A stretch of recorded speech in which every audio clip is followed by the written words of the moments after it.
Bonjour à tous, c'est Pierre, bienvenue dans cette nouvelle vidéo. Alors sur le groupe Telegram, je vous ai posé une question. Est-ce que vous êtes au courant qu'en ce moment, les initiés sont en train d'acheter les indices actions?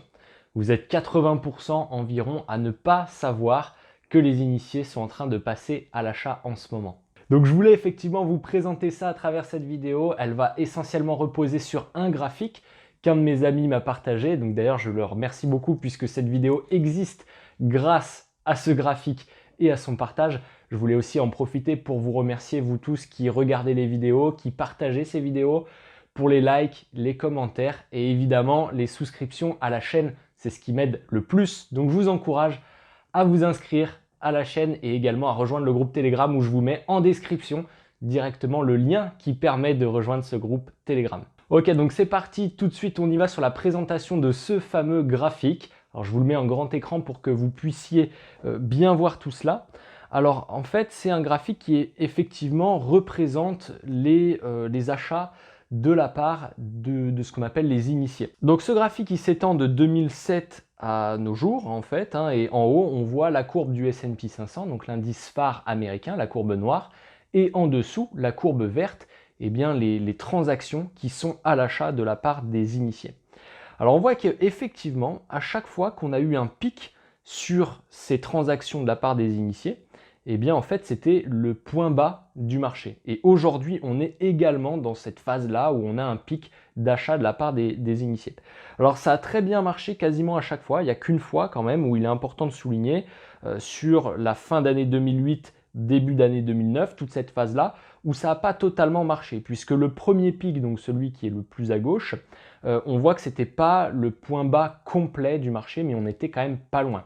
Par contre, ce que l'auteur de ce graphique nous précise, c'est que lors de ce premier pic, en fait, on a eu des achats sur les valeurs qui ont été le plus sacrifiées sur les marchés, celles qui ont le plus baissé, et que après ce pic, eh bien, elles ne sont pas allées retrouver leur point bas, jamais.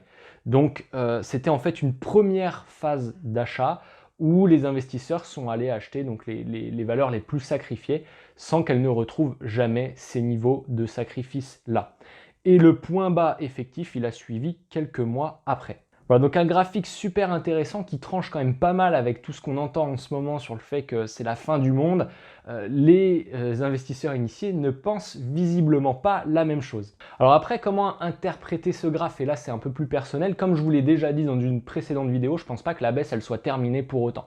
À mon avis, on se dirige plutôt dans un scénario comme en 2008-2009. Il y a encore des mauvaises nouvelles qui doivent arriver d'un point de vue microéconomique et aussi macroéconomique, ce qui devrait engendrer de nouvelles baisses sur les indices. En tout cas, c'est ce que je pense pour l'instant. La baisse n'est pas terminée. On a encore une volatilité très forte, donc ça pourrait repartir assez rapidement vers de nouveaux points bas. Donc là aussi, dans notre phase actuelle, comme en 2008-2009, on a des valeurs qui ont véritablement été sacrifiées. Je ne suis pas sûr qu'on aille retrouver encore les points bas que l'on a fait. Je pense par exemple à la valeur totale qui est passée quand même de 50 € à 21 € en l'espace de quelques semaines. 21 €, ça semble assez excessif. D'ailleurs, on a quasiment repris 100% entre le point bas des derniers jours et la valeur actuelle de l'action. Donc ça a quand même bien remonté. Les investisseurs se sont peut-être rendus compte que c'était quand même une valeur avec certains fondamentaux et que la réaction était peut-être un peu excessive. Donc évidemment, c'est pas comme d'habitude un conseil d'investissement, c'est à vous de vous faire vos opinions là-dessus. Mais 21 € quand même pour Total, quand j'ai vu ça, je me suis dit que c'était un peu excessif. Donc peut-être que les investisseurs se sont placés en priorité sur ce type de valeur. En tout cas, on peut le penser. Voilà, donc ce graphique, je le trouve quand même hyper intéressant. Souvenez-vous qu'en 2007-2009, globalement, on était sur une période aussi de fin du monde et les initiés ont réussi à se placer et ont acheté le marché dans la chute.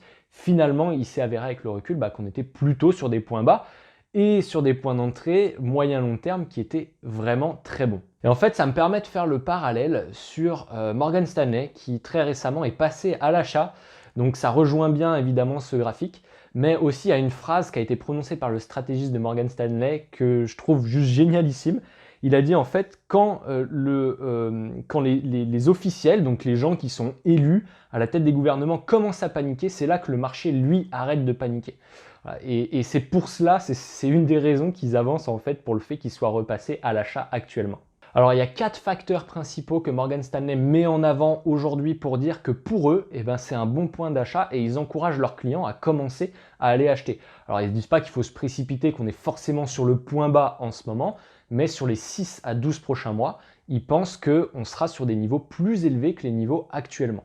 Donc le premier facteur sur les 4 avancés par Morgan Stanley pour repasser à l'achat, c'est que la baisse extrêmement violente que l'on a connue ces derniers temps, ces dernières semaines, eh bien c'est en fait des baisses qui sont plutôt saines puisque ça a permis de déleverager des institutions financières. Donc le mouvement baissier, il a été réalisé par la liquidation de positions qui étaient trop leveragées, trop à risque. Et en fait, pour Morgan Stanley, ça c'est un point hyper important parce que pour eux, on est dans une situation vraiment différente à celle qu'on avait en 2008-2009.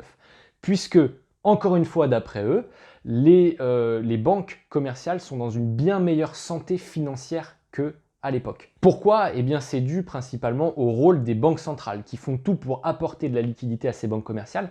Et donc, on n'a pas du tout un assèchement de la liquidité comme on avait en 2008-2009.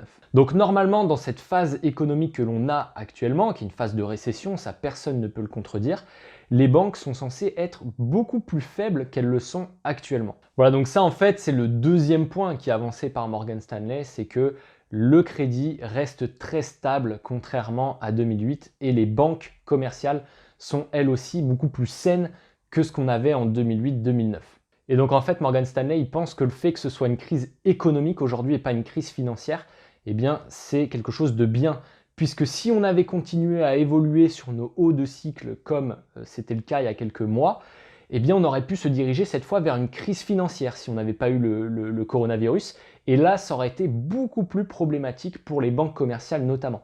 Donc finalement, Morgan Stanley, il remercie un petit peu cette crise économique d'être intervenue avant la crise financière qui s'annonçait. La troisième raison, le troisième facteur pour Morgan Stanley, c'est que pour eux, eh bien, les intervenants ont déjà largement anticipé les mauvaises nouvelles, que ce soit d'un point de vue macroéconomique ou microéconomique, et les valeurs, elles ont déjà été assez vendues dans ces perspectives très négative. Ça, on le sait, de toute façon, le marché, il anticipe toujours les choses.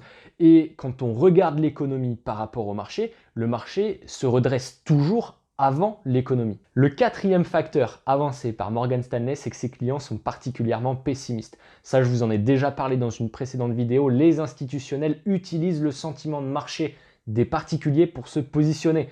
Ça peut faire sourire, mais c'est vrai et c'est réellement utilisé par les institutionnels.